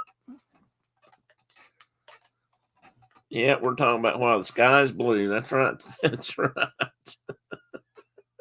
Well, I know why the sky's blue, though. That's scientific, Chris. And you know what that's about. That's refraction of the light and what our colors, what we can see with our eyes. So there is an answer to that one. What we're talking, I don't know if we can explain what we're talking about. Oh, Dean canceled his stream. Okay, well, we're not stepping on his toes tonight. I snuck in and watched a little bit of Dis Our Dreams a while ago, and they were at the M80s. I tell you what, of all the people I know that were outside and probably Resort TV One and maybe Myers and the Mile, those guys, Jeff and Ange and family, they go over there and watch those guys play music and some other groups. They get they use their annual passes. I got to give them that. Yeah, he's on M80s tonight. I know. I saw him a while ago. They were there singing with them.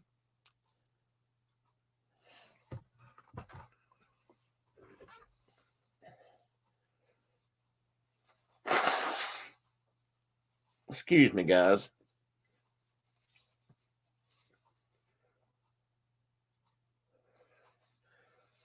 You would like to know why most small planes are blue. Chris, can you answer that? I don't know if any of you guys are still keeping up with Sarah, the co-pilot, our little flying aviatrix down here beside the house. But man, she has had a busy few weeks. She's been all over the country and flown all over. She's flying all kinds of stuff. She's got a whole group of young female pilots now that are, posting a lot of stuff. It's been really interesting.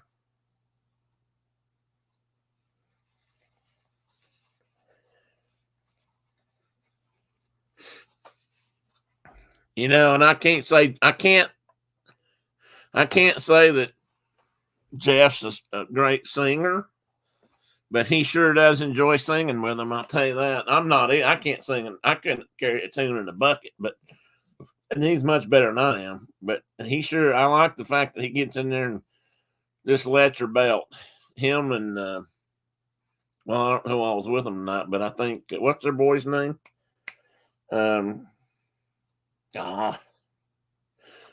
Tell me, Tina. You know who it is. Who's a good singer? Doug? Doug a good singer? I don't know if I've heard Doug sing or not. Rye Guy's a singer?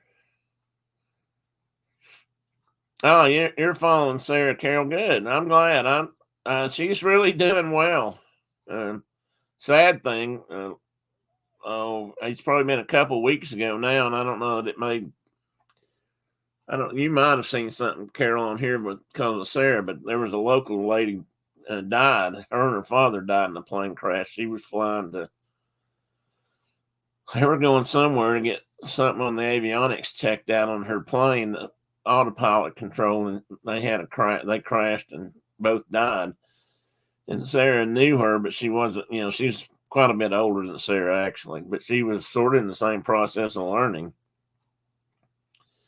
And she, and I read a report on that, and they say from the FAA's what's been released so far, they think she had basically a runaway, pilot-induced runaway on her autopilot that probably caused the whole thing.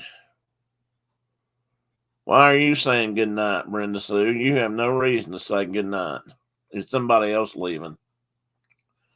No, I'm not kidding. I believe you, Mike. I didn't say you. Oh, Zach. Yes, Zach. Zach sings right along with Tennessee Fly Girl.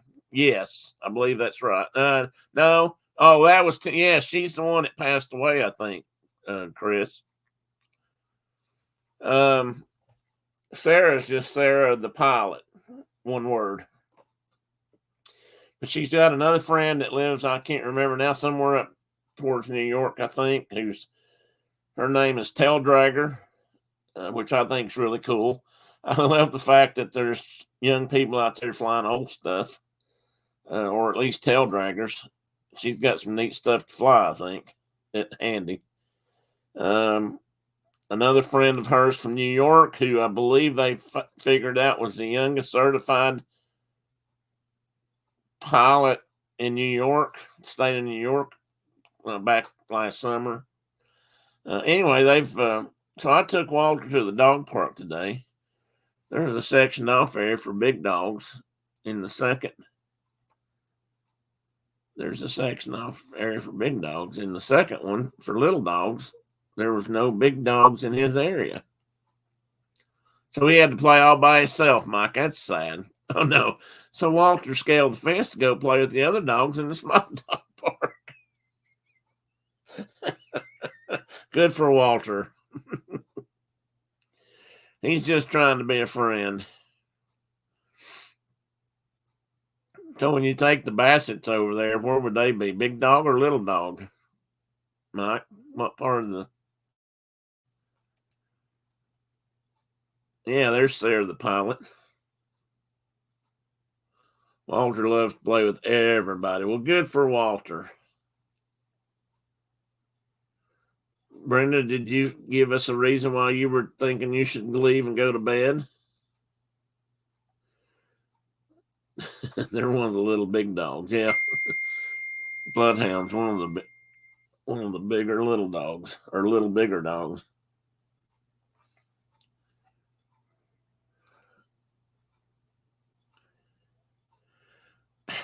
No, Brenda. Not good enough. Hang around.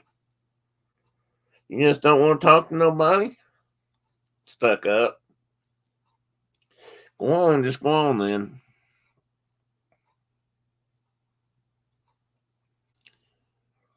Okay, I was going to bring up something else, and I don't think we've lost any interest in the Israeli situation, but we'll talk about that again after Tina and I talk some more. We had to leave the dog park twice this week because he's a humper. Oh, is he now? What was I going to bring up? Well, I'm working on that, Mike. I'm working on. Actually, I don't remember before the dog thing. Yeah, which section of the Basset Hounds go to though? Tina asked too, Mike, Diana, whichever.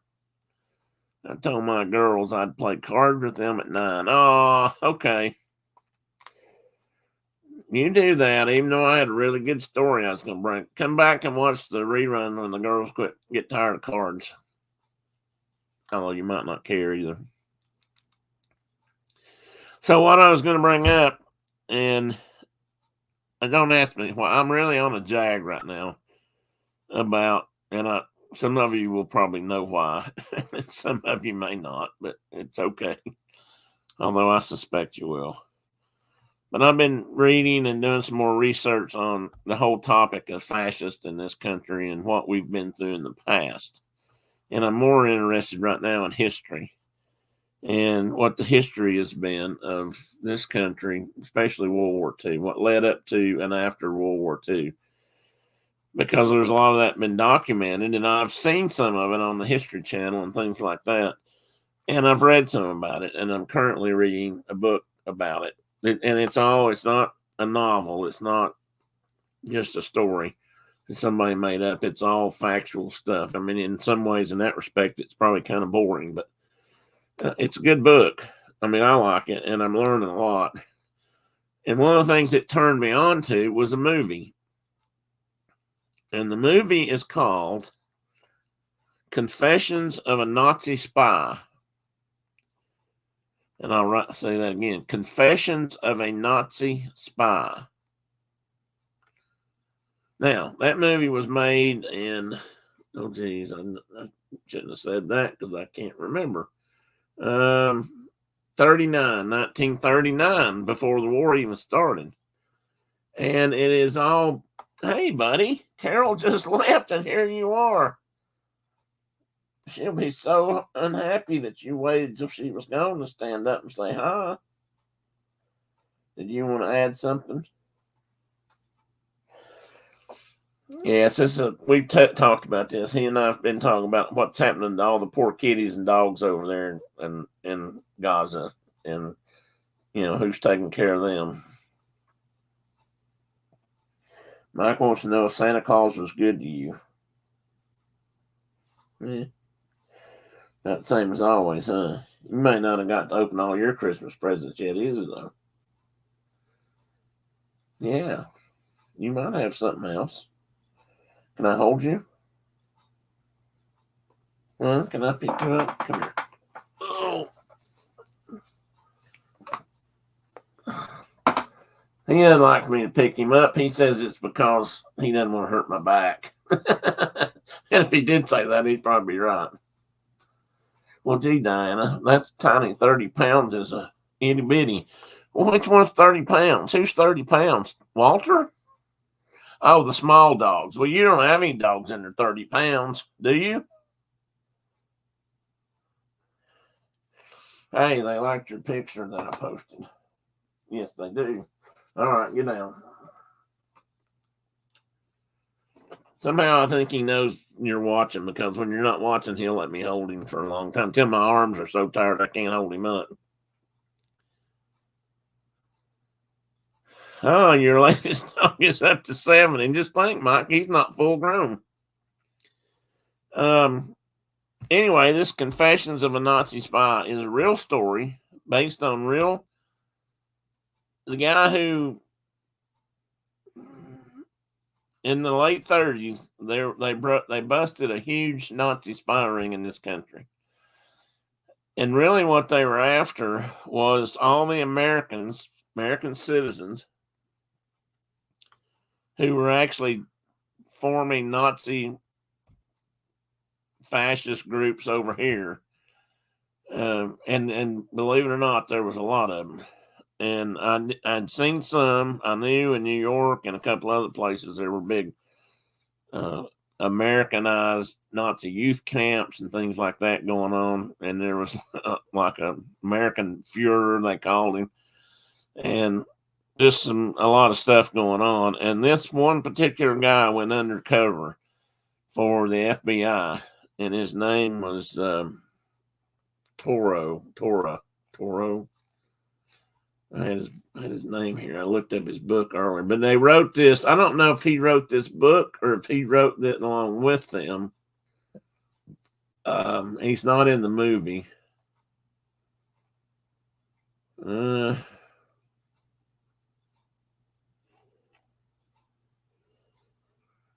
He was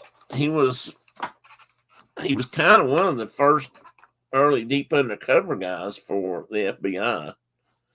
And they were still trying to figure out what they were doing besides, J. Edgar. Anyway. And this guy had lived in a lot of places in the world. He spoke 7 languages. He was really good undercover operative. And before it was over with, he came out and they took all these guys to jail.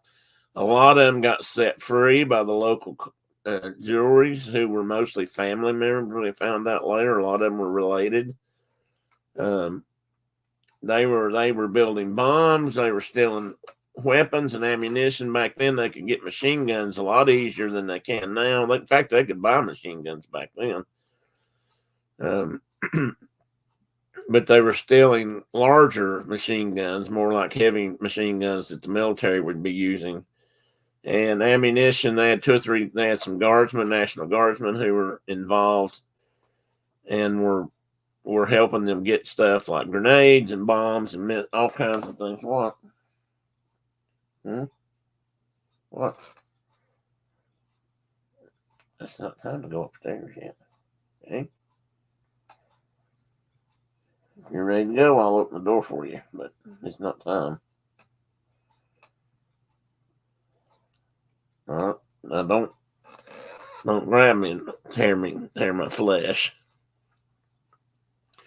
Anyway, I highly recommend. I did not know this movie existed, and when it came out in '39, it was a big deal. But it got pushed back pretty well. Right after this happened, we got involved in the war, and there was a lot going on, so there was a lot of issues. But it's a true story. It's about the real guys who did it and some of the people who were spies, and you will be amazed at who some of these people were. Not because they were famous, although there were some. Most of them are just regular everyday people who've gotten involved in this and who were hell-bent to be there. And don't tear my shirt. An unusual thing about it, and this is something I have tried to talk to people about for years, is how they justify this, but how some groups justify it. In this country at that time, a lot of the movement was being run by some very active radio broadcast Catholic priests. And I'm not picking on Catholics. This is just truth. And they were connected to the Germans, who were feeding them information and money, and they had people embedded with them who were getting the money from the Germans to spend to build things and help these guys along.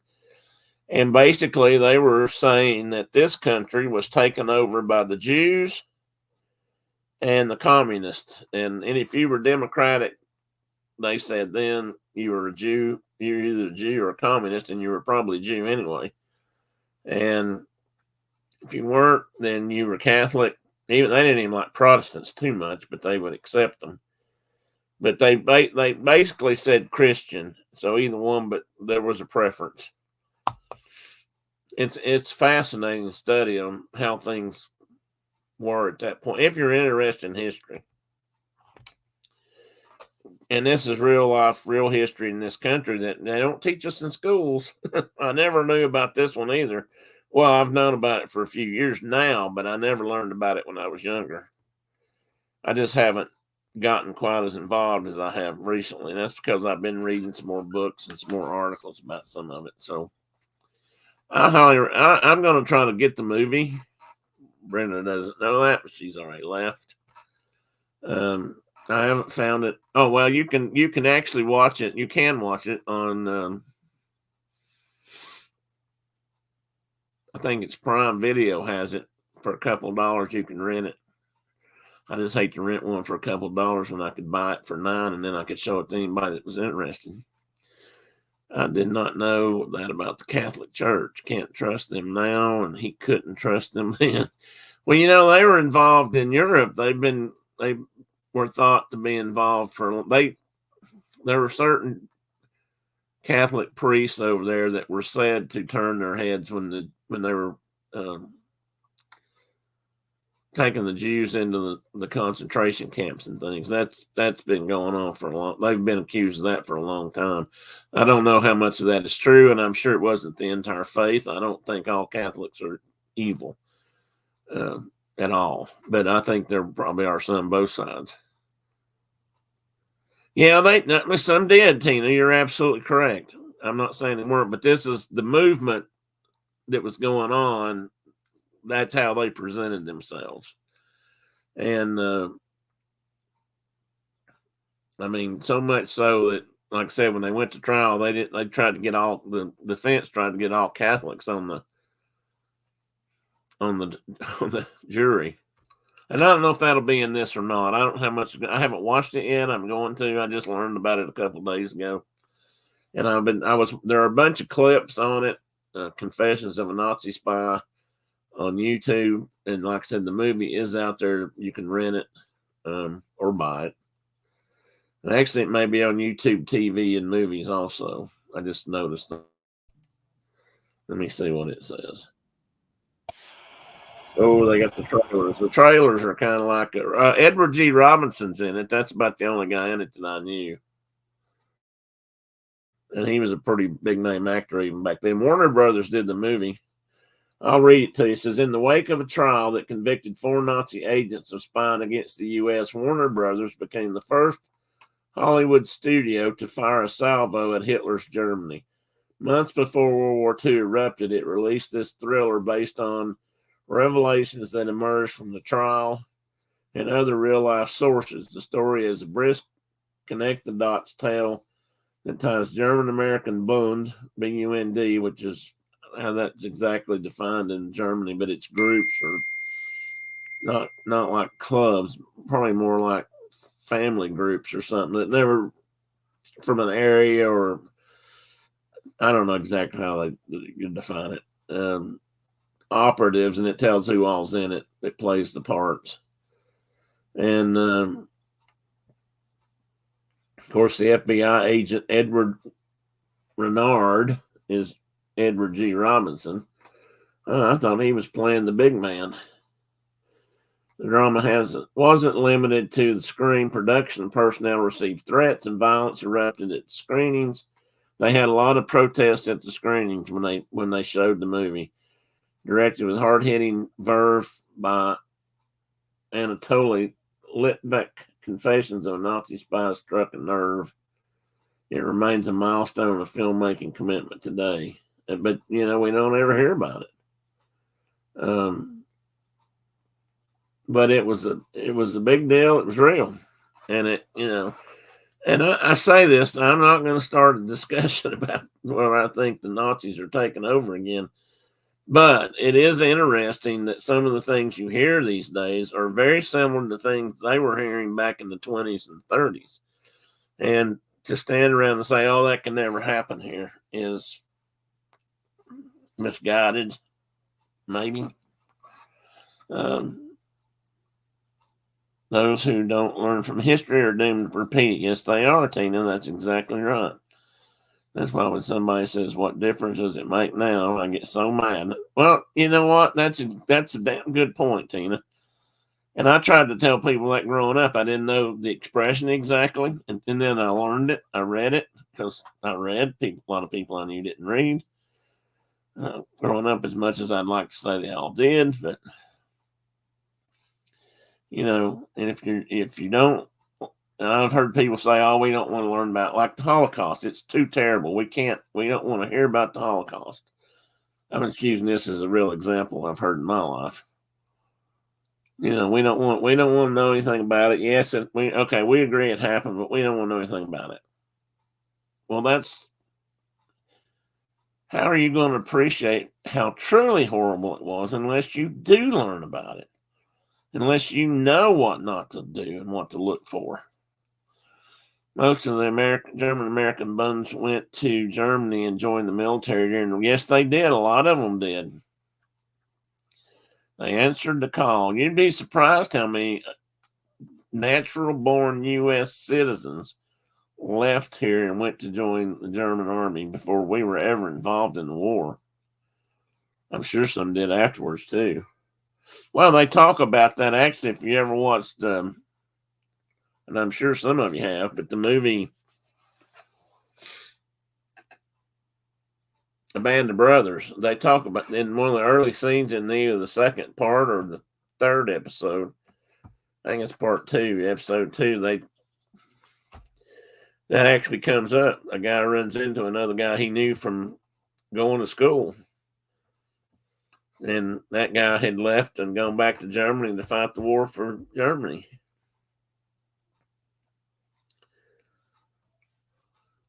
But anyway, I think it's interesting. Some of you might, some of you may not, but that's okay.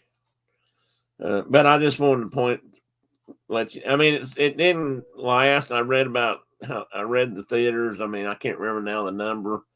They premiered it. I saw a photo. I have seen a photo of like the marquees outside some theaters where they had it listed. Some of those theaters were attacked. A few of them were bombed because they were showing it.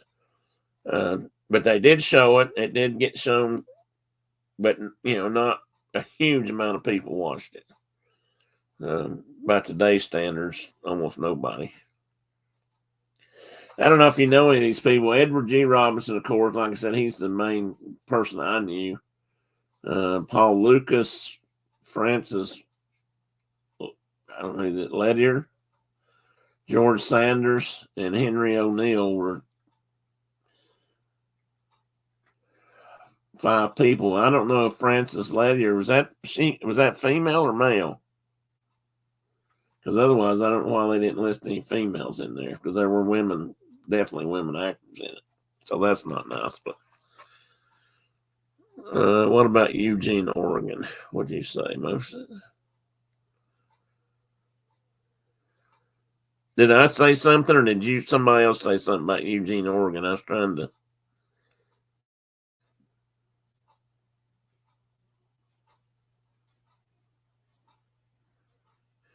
Well, Mike, I'm certainly not picking on you. I'm just saying, I hope you know that. Well, I guess my point there is it's amazing how no matter what religious group it is, it could be Israeli Jews today and Hamas Arabs today. It's amazing how sides get picked. I mean, how many people end up against each other, and some of the things that they will do for their own fatherland or whatever. He was a he. Well, I thought he was a he, but I wasn't sure. I wonder why they didn't list any women on there. It makes me mad. I mean, they should, because I know there were female actors in it that played I know that some of the Nazi spies that they caught were women. The Germans, I hate to say this, the Germans like to use women because they could somehow get them to do it, and then they honestly seem to care less if they got caught. Let's just put it that way. Oh, from Eugene, Oregon. I got you, Chris. Okay, thank you. Well, I didn't remember that part, but I'm sure that's right. I need to go back and watch that again. It took me for years just to finally see it all at one time. Now I own it, so I can watch it anytime I want. Some of that stuff was incredibly realistic in that movie. It wasn't just all made up Hollywood crap. It was a war movie from the 30s, even if there were women. Yeah, exactly. That's what I mean. Well, that's true. They did cast some in here. They just didn't bother to tell you who they were, Tina. But yeah, you're right. Another interesting thing I learned today reading something. Oh, I'm reading another book called listening to a book. I'm reading one book and I'm listening to another one. And that book is it's got some of this in it, but I don't. It's called The Nazi Spy Ring in America. Yeah, I'm eating up with it right now. I know. But they were talking about in here that early on in the late 20s and 30s, British MI5, MI6, they didn't like women. They didn't want women in their Secret Service. They didn't think they could do the job. They didn't think they were trustworthy. I mean, they had all kinds of stupid reasons. But the Germans apparently didn't have any problem doing it. So several of the big spies that the Brits eventually caught in the UK, Scotland, Ireland, and England itself were women. So maybe they weren't even looking for them.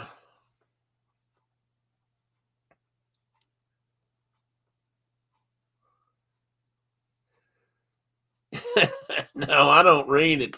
I don't do this and read most of the time, but yes, I do read more than one book at a time.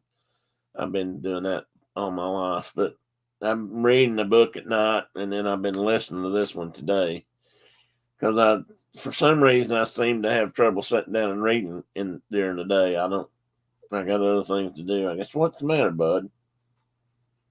Oh, sweet boy, you sweet boy. Come on, you ready to go? You need to go out. Look here, what you did to me. Look, that's blood. Okay, I need to let the tether out. So I guess if anybody does see Dean, tell him I said hi, and I apologize I didn't make it in there tonight. I like to at least say hi. I think I'm going to close it up and see where my wife went to. But the thing about this, Tina, at the same time, is this is related to my other book, so I can kind of mix them. I've been doing that for a long time. Now, I will admit sometimes it goes astray because I'll lay one down and focus on another one. Oh, that's right. That's right. Never mind. Don't worry about that. I'm sorry. You did tell me that, Tina. You only have to tell me 3 or 4 times in a show. You see this? You did that to me. Germany and Japan had women for their propaganda. Yeah, they did. And of course, they're famous. The Mata Hari, was that her name? Was the spy that was executed in World War One for spying for the Germans. And I think the British caught her in Brussels or Belgium or north eastern France corner up there by those countries. Anyway, I know a little bit of history about her, but not a lot. But she did that too, and she did some of that. Of course, there's always famous, Tokyo Rose, and what was the German one that was always on the radio? Chris, you probably know. I can't think. That they nicknamed at least. Well, I know in Vietnam there was one. There was a Hanoi.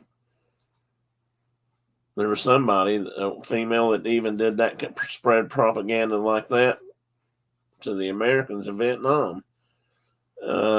Shoot, I can't think of her name.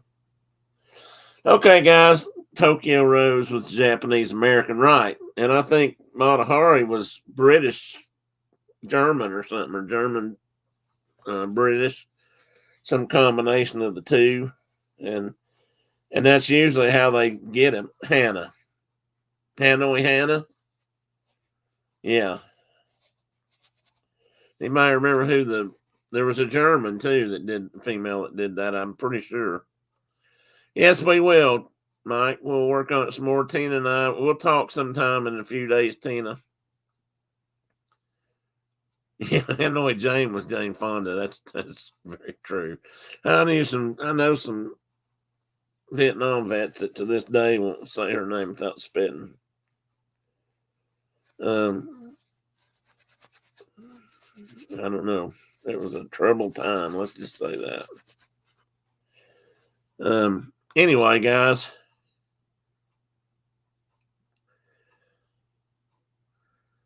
Okay, Mike, I will. You give me a time. Lord Ha Ha. Chris, I'm not going to go anywhere until you explain that. What else is up there? Yes, that was blood. I've wiped it off now, but he punctured my arm again. If you could really see it up close, well, you might be able to tell anyway. It's got a lot of scars and scratches. It's almost healed up again. But not much. It was looking kind of rough there. I was actually starting to get afraid I was catching something. Okay, Mike. Will do. All right, guys. I'm going to cut off here and clean my coffee cup and get upstairs and see what Brenda's up to since she left for no good reason. Anyway, guys, thanks for the conversation. I really appreciate it. Thanks for going by the rules. It's been a good hour and a half, 2 hours, whatever it's been, and I'll show you guys my new pocket watch. Anyway, see you next week. Have a great. I'm going to do something Saturday, but I don't know what yet. I'm kind of like reading 2 books. I'm sort of working. Brenda and I are still looking for a place to live, and we're just got a lot going on right now. But I'll do something. I will have a show because once we get that's months away. But for when we do finally move, I don't know how long it'll be before I'm back on the air. So I'll try to stay caught up until then. Everybody have a good night. Thanks, everybody. Bye-bye.